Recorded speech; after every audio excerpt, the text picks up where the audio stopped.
A little over 10 years ago was my final Sunday at a small church in central Illinois. I had spent a little over 5 years ministering there at a church and in the community. The last few months I was there, I spent my time saying what I thought was the most important stuff. What are the most important things that this church is going to need to hear so they can continue moving forward?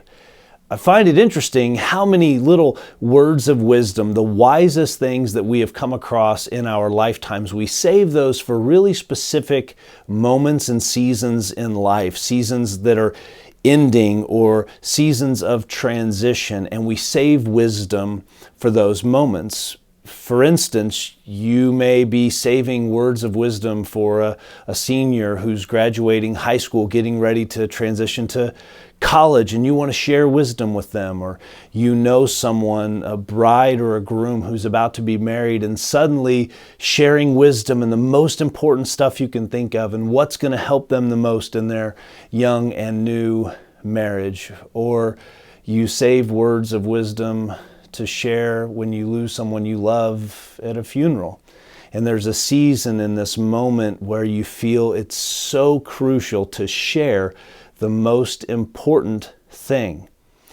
Jesus was really no different. And in the week and the days and the hours leading up to the cross and ultimately to his resurrection, Jesus imparts with us what he is saying is the most important stuff that he can think to leave with his followers. And one of those moments is in John chapter 15, starting in verse 9.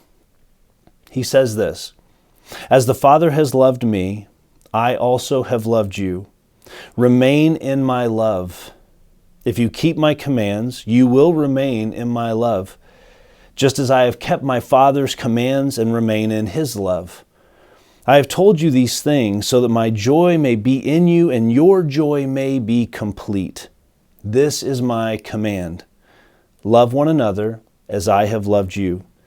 No one has greater love than this, than to lay down his life for his friends."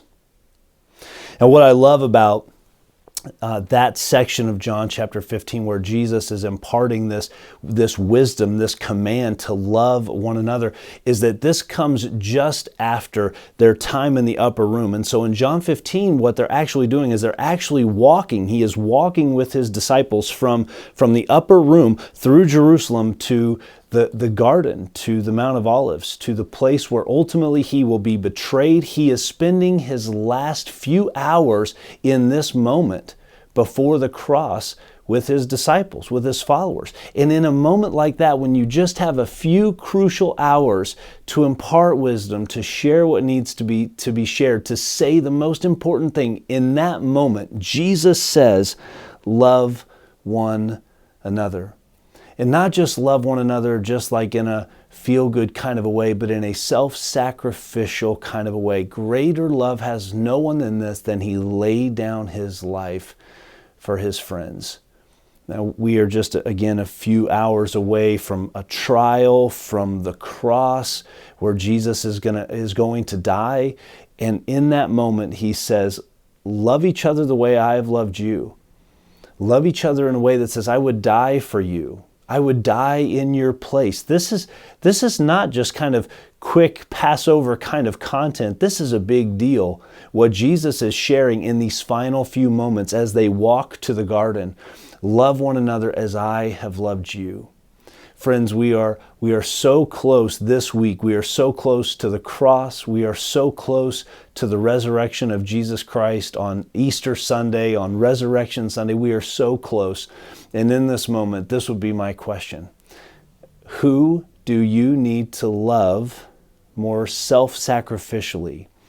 Who is the person you need to love, or how do you need to love differently? As we have walked this week together, put yourself in the shoes of the disciples of Jesus. And as you walk with Jesus, and in the most important moment, Jesus says to you, and he says to me, love one another as I have loved you.